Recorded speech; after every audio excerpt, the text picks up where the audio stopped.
Hello बच्चों, कैसे हो? Welcome back. आज हम आए हैं एक और टॉपिक लेकर जिसमें हम बात करने वाले हैं आज केमिकल प्रॉपर्टीज़ ऑफ हेलोएल्केन्स की। लास्ट टाइम हमने लेक्चर केमिकल प्रॉपर्टीज़ का स्टार्ट किया था और हमने बात करी थी न्यूक्लियोफिलिक सब्स्टिट्यूशन की। उसमें सिर्फ बेसिक्स इंट्रोडक्शन बताई थी, न्यूक्लियोफिलिक सब्स्टिट्यूशन क्या होती है, जब भी हेलोएल्केन न्यूक्लियोफिलिक सब्स्टिट्यूशन करते हैं तो क्या क्या प्रोडक्ट्स बनते हैं। जिसने वो वीडियो नहीं देखी तो जल्दी से डिस्क्रिप्शन में जाएं, लिंक दे रखा है, सारी वीडियोस को देखें, समझ में आएगा। वो वीडियो देख कर आएँ, सब्स्टिट्यूशन न्यूक्लियोफिलिक क्या होती हैं वो देखोगे तभी ये लेक्चर समझ में आएगा। वैसे नहीं भी अगर कोई देखोगे तो भी चल जाएगा, बेसिक्स बातें इसमें भी हम कर लेंगे। तो चलिए स्टार्ट करते हैं आज का हमारा बहुत इंपॉर्टेंट टॉपिक, जो कि है न्यूक्लियोफिलिक सब्स्टिट्यूशन के दो टाइप्स। एक होता है SN1, एक होता है SN2। और आज हम करने वाले हैं SN2 न्यूक्लियोफिलिक सब्स्टिट्यूशन। क्या करने वाले हैं? SN2 nucleophilic substitution. तो चलिए स्टार्ट करते हैं आज न्यूक्लियोफिलिक सब्स्टिट्यूशन रिएक्शंस का पहला पार्ट, जो कि है SN2 सब्स्टिट्यूशन रिएक्शन। तो SN2 सब्स्टिट्यूशन रिएक्शन स्टार्ट करने से पहले हम पहले समझ लेते हैं कि SN1 और SN2 में डिफरेंस क्या होता है, फिर SN2 समझेंगे। देखो SN2 का मतलब क्या है? Nucleophilic substitution 2। और SN1 क्या होगा? Nucleophilic substitution 1। अब ये 2 और 1 है क्या? देखो 2 और 1 में कुछ भी नहीं है। जब दो मॉलिक्यूल्स पार्टिसिपेट करेंगे, 2 मॉलिक्यूल्स पार्टिसिपेट करेंगे न्यूक्लियोफिलिक सब्स्टिट्यूशन में, तो वो SN2 न्यूक्लियोफिलिक सब्स्टिट्यूशन होगा। जब एक ही मॉलिक्यूल पार्टिसिपेट करेगा तो वो न्यूक्लियोफिलिक सब्स्टिट्यूशन 1 हो जाएगा। देखो ये क्या बाई मोलिकुलैरिटी है, ये मोलिकुलैरिटी की बात कर रहे हैं, बाई मोलिकुलैरिटी। SN2 और SN1 मोलिकुलैरिटी की बात करते हैं। दो मॉलिक्यूल्स पार्टिसिपेट करेंगे तो बाई मोलिकुलैरिटी, तो SN2। एक मॉलिक्यूल पार्टिसिपेट करेगा तो SN1, तो मोलिकुलैरिटी। समझेंगे जब इसको स्टार्ट करेंगे तो समझ आएगा कि क्या है ये मॉलिक्यूल्स, कैसे पार्टिसिपेट करेंगे। अभी के लिए इतना समझो, सही है। एक और चीज़ है किताबों में, उसको लिख रखा है कि एक होते हैं मोनोडेंट मॉलिक्यूल्स, या मोनोडेंटेंट बोल देते हो। एक होते हैं एम्बीडेंटेंट। देखो ये क्या है? ये है ना सब्स्टिट्यूशन में, न्यूक्लियोफिलिक में काम आते रहेंगे। क्या होता है मोनोडेंटेंट का मतलब ये है कि मान लो एक कंपाउंड ऐसा है, जैसा देख लो OH माइनस। तो OH क्या करेगा? अपने पास से एक लोन पेयर उठाकर रिएक्शन में पार्टिसिपेट कर देगा, यानी कि अपने इलेक्ट्रॉन्स दे देगा, यानी कि अपना एक लोन पेयर पार्टिसिपेट करवाएगा, अपना एक लोन पेयर पार्टिसिपेट करेगा रिएक्शन में इस OH में से, है ना। कैसे करेगा समझो। तो वो हो जाएगा मोनोडेंटेंट। अगर एक से ज़्यादा लोन पेयर पार्टिसिपेट करता है, तो वो होता है एम्बीडेंटेंट। जैसे साइनाइड में होता है, साइनाइड में एक से ज़्यादा लोन पेयर पार्टिसिपेट करता है। जैसे मैं बात करता हूँ CN- की। इसमें क्या है? नाइट्रोजन के पास से दो लोन पेयर पार्टिसिपेट करेंगे। देखो सही है। एक और एग्जांपल दे देते हैं, जैसे NO2 माइनस की। तो ये क्या है? तो ये एम्बीडेंटेंट है। कैसे काम में आएंगे आगे पढ़ेंगे, अभी के लिए इतना समझो। मोनोडेंटेंट, एम्बीडेंटेंट। एक लोन पेयर पार्टिसिपेट करेगा मोनोडेंट, एक से ज़्यादा करेगा तो एम्बीडेंटेंट। सही है जी। अब बात करते हैं अपने पुराने टॉपिक पे, वो है न्यूक्लियोफिलिक सब्स्टिट्यूशन रिएक्शन SN2। देखो SN2 न्यूक्लियोफिलिक सब्स्टिट्यूशन रिएक्शन करने के लिए एक बात पहले समझो। हम क्या करेंगे? एक ऑप्टिकली एक्टिवेटेड वो लेंगे कार्बन, ऑप्टिकली एक्टिवेटेड कार्बन लेंगे, या ऑप्टिकली एक्टिवेटेड हेलोएक्टेन लेंगे, या ऑप्टिकली एक्टिवेटेड सबस्ट्रेट लेंगे। देखो हम क्या करेंगे, हम इसके लिए एक ऑप्टिकली एक्टिवेटेड हेलोएल्केन लेंगे। ऑप्टिकली एक्टिवेटेड हेलोएल्केन उठाया जाएगा, एक हेलोएल्केन, ऑप्टिकली एक्टिवेटेड हेलोएल्केन। या आप बोलोगे कि एक कायरल कार्बन लेंगे, एक कायरल कंपाउंड लेंगे, एक कायरल कंपाउंड लेंगे। कायरल कंपाउंड क्या होगा, या कायरल हेलो एल्केन क्या होगा? कायरल कंपाउंड या कायरल हेलो एल्केन क्या होता है कि वो कार्बन जिसकी 4 की 4 वैलेंसी अलग अलग हो, मतलब कार्बन की 4 वैलेंसी होंगी, तो 4 की 4 वैलेंसी अलग अलग एटम से जस्टिफाई हो रखी हो। जैसे एक में एक तो हाइड्रोजन लगे, सारे हाइड्रोजन ना हो, एक हाइड्रोजन हो गया, एक कुछ और हो गया, एक कोई और एल्काइल आ गया और एक हेलोजन लग गया, तो ये कायरल हेलो एल्केन हुआ। देखो हेलोजन भी लगा हुआ है और चारों वैलेंसी एक अलग एल्काइल, ये अलग, चारों अलग अलग कंपाउंड्स हैं, अलग अलग एटम्स हैं, तो ये एक कायरल कंपाउंड यानी कि कायरल हेलो एल्केन है, क्योंकि हेलोजन भी है कार्बन के साथ, तो ये एक कायरल कंपाउंड लेंगे। सही है। ऑप्टिकली एक्टिवेटेड हेलो एल्केन क्या होता है? ऑप्टिकली एक्टिवेटेड हेलो एल्केन क्या होता है कि ऑप्टिकली एक्टिवेटेड हेलो एल्केन वो होता है, या ऑप्टिकली एक्टिवेटेड कंपाउंड वो होता है जिसके ऊपर जब हम प्लेन पोलराइज्ड लाइट पास करें, प्लेन पोलराइज्ड लाइट को पास करें तो वो अपना डायरेक्शन बदल देती है, तो अपना डायरेक्शन चेंज कर देती है, तो वो अपना डायरेक्शन चेंज कर देती है। चेंज कैसे कर देती है? उसको रोटेट करवा दिया जाता है, रोटेट कर जाती है डायरेक्शन। मतलब अगर क्लॉकवाइज, अगर इसके ऊपर से प्लेन पोलराइज लाइट पास करवाई तो वो या तो उसको क्लॉकवाइज घुमा देगी या उसको एंटी क्लॉकवाइज घुमा देगी। प्लेन पोलराइज लाइट हेलो, आप ऑप्टिकली एक्टिवेटेड हेलो करेंगे तो या तो उसको ये घुमा देगी या उसको एंटी क्लॉकवाइज घुमा देगी। तो ये काम है ऑप्टिकली। तो किसकी? लाइट की बात। तो लाइट को ही कुछ ना कुछ होगा तो उसकी डायरेक्शन को रोटेट कर देती है, या तो क्लॉकवाइज घुमाएगी प्लेन पोलराइज लाइट को या एंटी क्लॉकवाइज घुमाएगी। कैसे घुमाएगी अब जब प्रोसीजर पढ़ेंगे तो समझ में आएगा। तो इतनी बात होपफुली क्लियर हो गई होगी, तो चलते हैं आगे की तरफ। इतनी बात होपफुली क्लियर हो गई होगी तो चलते हैं आगे की तरफ। कैसे काम करेगा SN2 न्यूक्लियोफिलिक सब्स्टिट्यूशन, ध्यान से समझें, इस बात को याद रखें। कायरल हेलो एल्केन क्या होता है? ऑप्टिकली एक्टिवेटेड हेलो एल्केन्स या कंपाउंड क्या होते हैं, तो बात करते हैं। अभी हम क्या करेंगे, एक ऑप्टिकली एक्टिवेटेड कायरल कंपाउंड लेंगे, ऑप्टिवेटेड एक्टिवेटेड कंपाउंड लेंगे एक, जो कि कायरल कंपाउंड होगा। देखो कायरल कंपाउंड यानी कि एक होगा इसके साथ होगा एक तो X, एक लगा होगा इसके साथ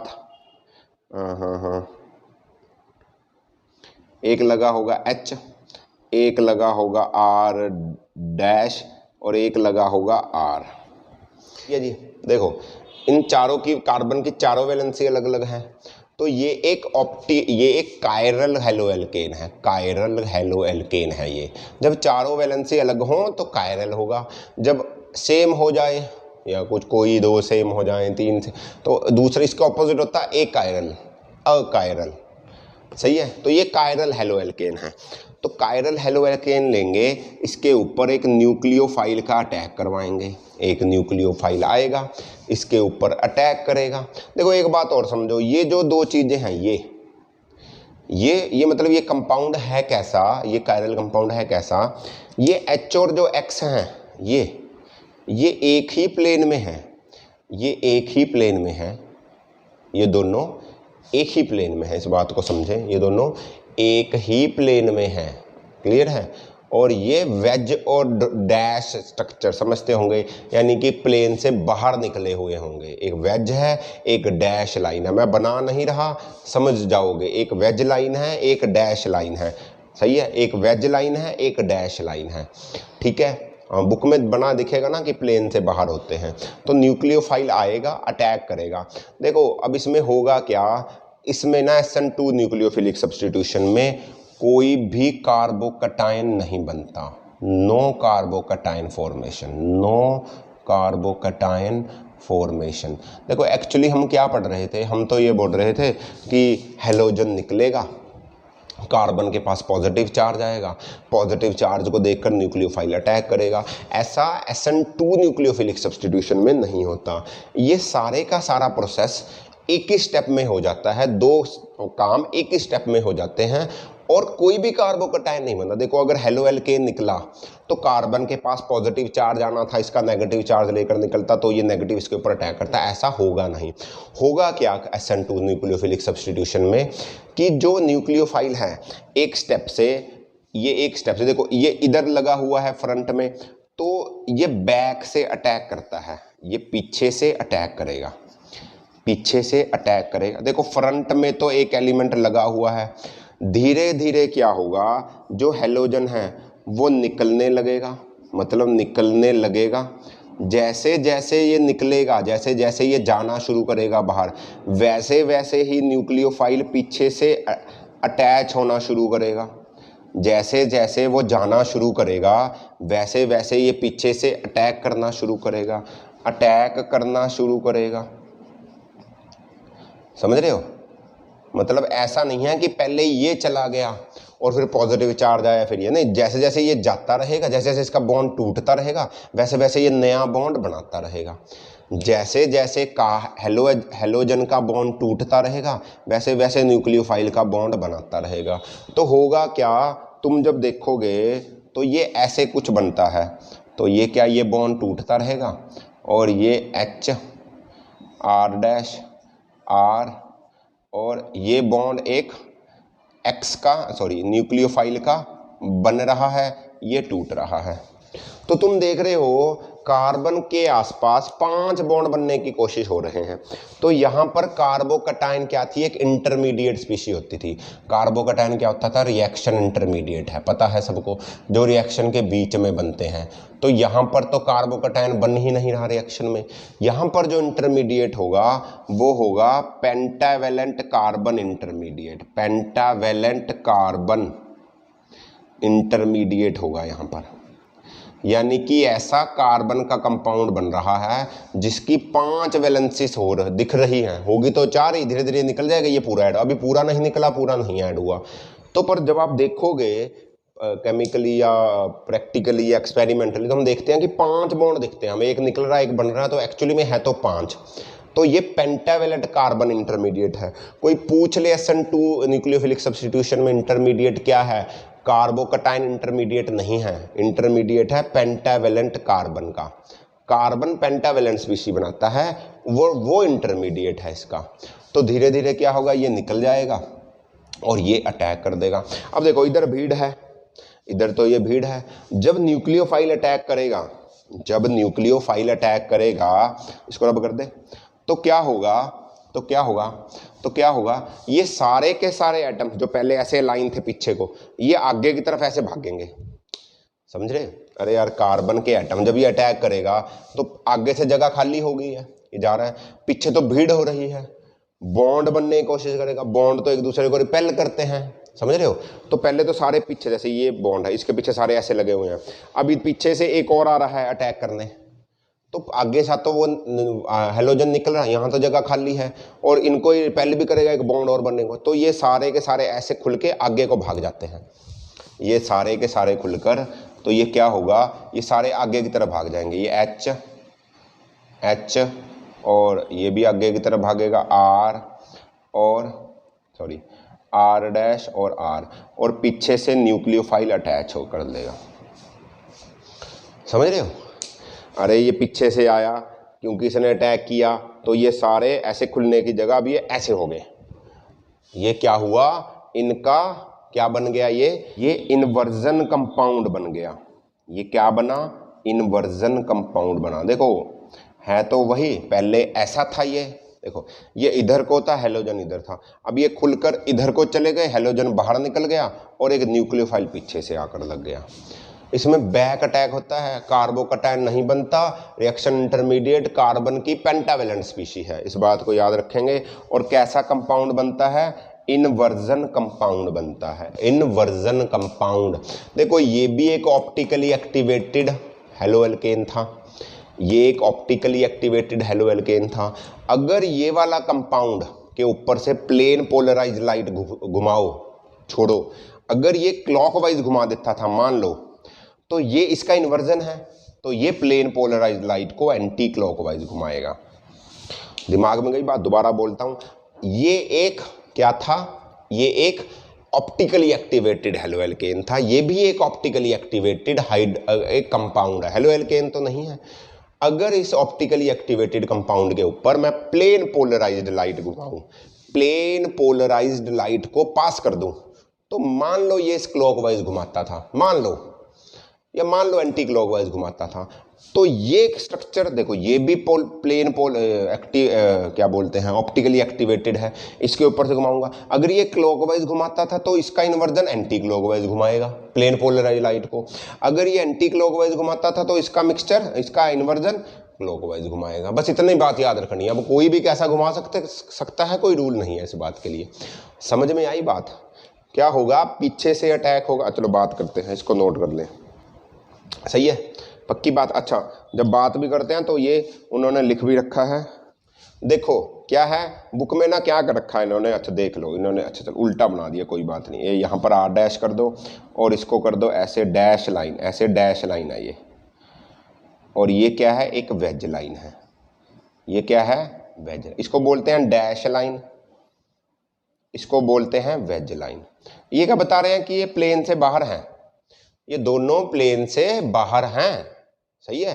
पहले इधर को बाहर थे, अब उधर को बाहर हो गए, सिर्फ ये फर्क है प्लेन से। और ये दोनों एक ही प्लेन में है, ये दोनों एक ही प्लेन में थे, ये दोनों प्लेन से बाहर थे। ये डैश लाइन, ये वेज लाइन।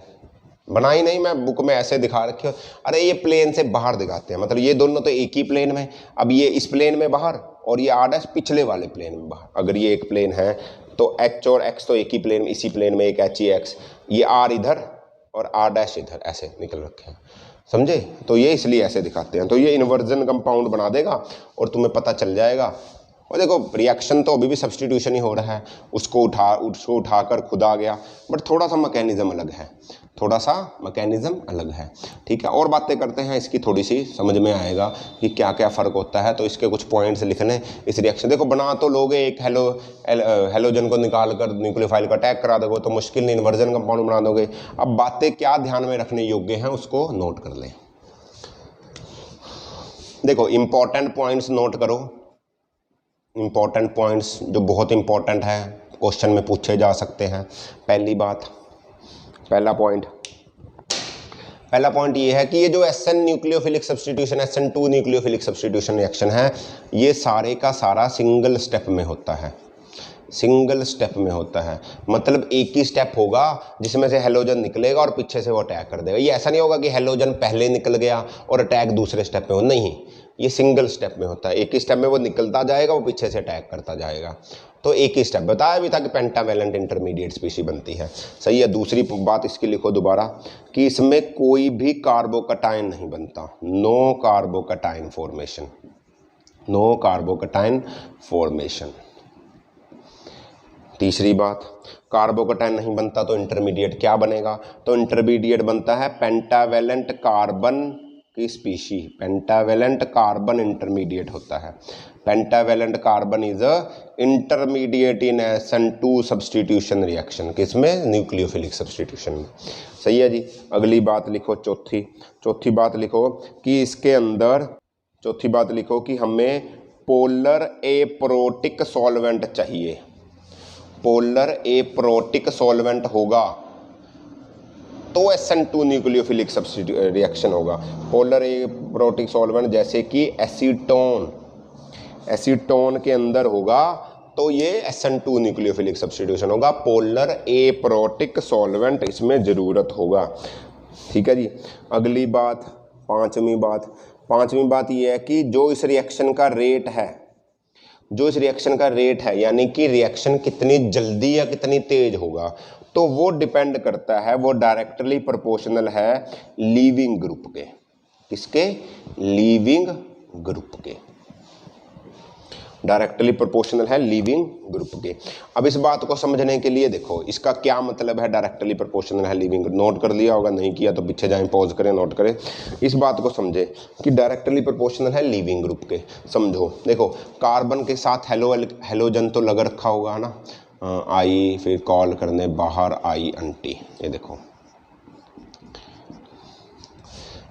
मैंने तुम्हें पहले भी कार्बन और उसका जब हेलो एल्केन का नेचर बताया था तो बात करी थी कि जैसे जैसे नीचे आते हो तो इसका हेलोजन का साइज बढ़ता है। तो आयोडीन का साइज सबसे बड़ा है, फ्लोरीन का साइज उससे छोटा है, फ्लोरीन का साइज उससे छोटा है, फ्लोरीन का साइज, पर कार्बन तो बराबर है, पर कार्बन तो सब में बराबर है, तो इनका सेंटर का डिस्टेंस भी अलग अलग होगा।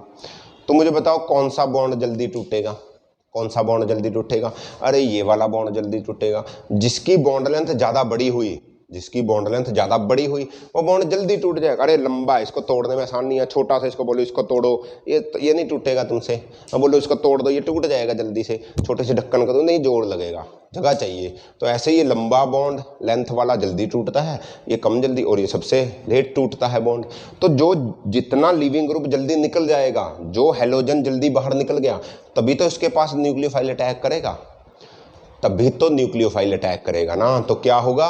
तो क्या होगा, ये जब आयोडीन लगा होगा, जब भी आयोडाइड होगा, जब भी लगा हुआ, तो ज़्यादा जल्दी से SN2 न्यूक्लियोफिलिक सब्स्टिट्यूशन होगा, ज़्यादा जल्दी रिएक्शन होगा अगर ये वाला हेलाइड हुआ, आपका हेलोजन लग रखा हुआ, क्योंकि ये जल्दी निकलने की कोशिश करेगा। अरे ये जल्दी निकलेगा तभी तो पीछे से बैक अटैक जल्दी होगा। अगर यही नहीं बॉन्ड टूटेगा तो अटैक कैसे होगा? ये धीरे धीरे निकलेगा, तो इधर से धीरे धीरे बॉन्ड बनेगा। समझ रहे हो? तो रेट इसका रिएक्शन का कैसे फास्ट होगा? जितनी जल्दी हेलोजन निकल जाएगा उतनी जल्दी रिएक्शन हो जाएगा। ओके, होपफुली ठीक है। ओके, अगला पॉइंट मोस्ट इम्पॉर्टेंट पॉइंट ये है, वो है जी ये कि जो रेट है एक और चीज़ पे डिपेंड करता है। रेट डिपेंड करता है स्टेरिक हिंड्रेंस पे, और ये इसके इन्वर्सली प्रोपोर्शनल है। स्टेरिक हिंड्रेंस क्या होती है? क्राउडीनेस, भीड़ भाड़। जितनी ज़्यादा भीड़ होगी एक कंपाउंड पे, उतना मुश्किल हो जाएगा पीछे से अटैक करना। समझो यार, मान लो एक कंपाउंड है, इसके साथ बड़ी सारी चीज़ें लगी हुई हैं, इतनी सारी, है ना। वैसे तो है ना, ऐसा होगा नहीं, मतलब तुम बोल लो कि ऐसा है, इसके साथ एक ये लगा हुआ, इसके साथ भी ऐसे लगा हुआ, इसके साथ यहाँ पर भी लगा, कहते हैं ऐसे कार्बन। तो इस कंपाउंड में मेरे को यहाँ इसके साथ एक और बॉन्ड था, हेलोजन निकल रहा है, तो यहाँ पीछे से अटैक करना है। देखो यहाँ पीछे से अटैक करने के लिए जगह कम बची, इन्होंने जगह घेर दी, इन्होंने जगह ज़्यादा घेर दी। तो इसको जो न्यूक्लियोफाइल पीछे से आ रहा है अटैक करने, उसको दिक्कत होगी यार। अरे यार जगह, भीड़ हो गई, भीड़ में अटैक करना मुश्किल हुआ, भीड़ में न्यूक्लियोफाइल को अटैक करना मुश्किल हुआ। सही है, तो रेट स्लो होगा, यानी कि रेट स्टेरिक हिंड्रेंस के इन्वर्सली प्रोपोर्शनल है। रेट उतना ज़्यादा होगा जितनी क्राउडीनेस, हाँ जी, कम होगी। अरे जितनी भीड़ कम होगी, मान लो ये लो, ये भीड़ कम होगी तो जल्दी अटैक कर देगा ये, और कम कर दो तो और अटैक कर देगा जल्दी। जितनी ज़्यादा भीड़ करते रहोगे तो पीछे से अटैक करना मुश्किल हो जाएगा, सिंपल सी बात है। सही है, तो क्या होगा? स्टेरिक हिंड्रेंस के इन्वर्सली प्रोपोर्शनल है। तो हम सिंपल सी बात करें कि जो 1 डिग्री ये है कार्बन, वो जल्दी रिएक्शन करेगा 2 डिग्री से 3 डिग्री से। 3 डिग्री में तो देखो 3 डिग्री, 3 के साथ 3 कार्बन लगे हुए, ज़्यादा भीड़ होगी। 2 डिग्री हो कम, और 1 डिग्री में सबसे ज़्यादा। सही है, क्लियर है? या 0 डिग्री बोल लो, 0 डिग्री में कोई भी कार्बन नहीं लगा, एक अकेला होगा, आराम से आके अटैक कर जाएगा, कोई दिक्कत ही नहीं पड़ेगी उसको, उसके साथ कोई भी कार्बन नहीं है। या 1 डिग्री, एक ही बात है यार। सही है, ओके। तो इससे समझ में आया कि जितनी स्टेरिक हिंड्रेंस, जितनी भीड़ भाड़, उतनी स्लो रिएक्शन होगा, जितनी भीड़ कम उतना रिएक्शन फास्ट होगा। जितना लीविंग ग्रुप जल्दी निकल जाएगा उतना रिएक्शन तेज, जितना लेट निकलेगा उतना रिएक्शन स्लो। सही है, ओके, पक्की बात है, समझ में आ गया होगा। अच्छा, एक और बात याद रखें कि इसके अंदर जो अटैक होता है वो बैक अटैक होता है। तुम पढ़ ही रहे हो, बता ही रहा हूँ, बट इसको भी पॉइंट में लिख लें कि इसमें जो अटैक होता है, अटैक फ्रॉम बैक होता है, बैक अटैक होता है न्यूक्लियोफाइल, इसमें back attack in SN2 nucleophilic substitution. कौन सा अटैक होता है जी? बैक अटैक होता है ना है। अच्छा, एक एग्जांपल करके दिखाते हैं तुम्हें। देखो, जैसे देखो जी, देखो एक रिएक्शन लेता हूँ मैं, CI लग रखा है, मान लो I के साथ इधर H लगा हुआ है, इधर आपकी वेज लाइन बना देते हैं, एक डैश लाइन, देखो डैश लाइन ढूंढ, ये डैश लाइन पे लगा हुआ है जी CH3, और वेज लाइन पे लगा देते हैं एक और C2H5। देखो ये डैश लाइन वेज लाइन क्या है? ये बताती है कि ये दोनों तो एक प्लेन में, ये दोनों प्लेन से बाहर हैं। देखो अलग अलग है, ये कायरल कार्बन हुआ, इसके साथ रिएक्शन करवा दो NaOH का, OH में से माइनस ये प्लस निकलेगा, माइनस इधर से निकलेगा, तो ये अटैक करेगा, तो क्या बनेगा, देखो क्या बनेगा, C बनेगा। C के साथ पीछे से ये अटैक करेगा, तो पीछे आकर क्या लग जाएगा, इसके माइनस आया तो पीछे से OH लग जाएगा, आकर OH लग जाएगा, ये आगे को घूम जाएंगे, ये क्या होंगे, आगे को घूम जाएंगे। देखो ये हो जाएगा ऐसे H, समझ रहे हो। अब CH3 आएगा या क्या आएगा समझो, तो क्या होगा, ये आगे जाएगा, अरे यार पीछे है ना उधर को, तो उधर से इस प्लेन में निकल आता है ये, अरे यार ये ऐसे और ये ऐसे, ये है CH3 और ये है C2H5। अरे ये वेज लाइन है प्लेन से बाहर, इसको बोलते हैं डैश लाइन। किताबों में देखोगे ऐसे बना रखी है, तो ये ऐसे था, अब ये ऐसे खुल गया, बस ये फ़र्क हुआ, सिंपल। और अच्छा बच्चे भी तो गया ना, ये प्लस NaX, ये क्या रिएक्शन हुआ, एक क्या रिएक्शन हुआ, न्यूक्लियोफिलिक सब्स्टिट्यूशन 2, समझे। ओके, पॉइंट्स को रिमेंबर करें एक बार फिर, मोटा मोटी सी बात जाते जाते बता देते हैं। अटैक पीछे से होगा, कोई भी कार्बोकैटायन नहीं बनेगा, रिएक्शन इंटरमीडिएट क्या होगा, पेंटावेलेंट कार्बन की स्पीशी बनेगी, ठीक। अटैक उतनी जल्दी होगा जितनी जल्दी आपका हेलोजन निकल जाएगा, अटैक उतनी जल्दी होगा जितनी क्राउडीनेस कम होगी, ठीक है जी। ओके, तो ये सिंपल सी बातें, तो इसको पढ़ें, याद करें, नोट करें। तो मिलते हैं अगले टॉपिक में जिसमें हम पढ़ेंगे SN1 न्यूक्लियोफिलिक सब्स्टिट्यूशन रिएक्शन। तब तक एंजॉय करें, खुश रहें, all the very best, bye bye बच्चों।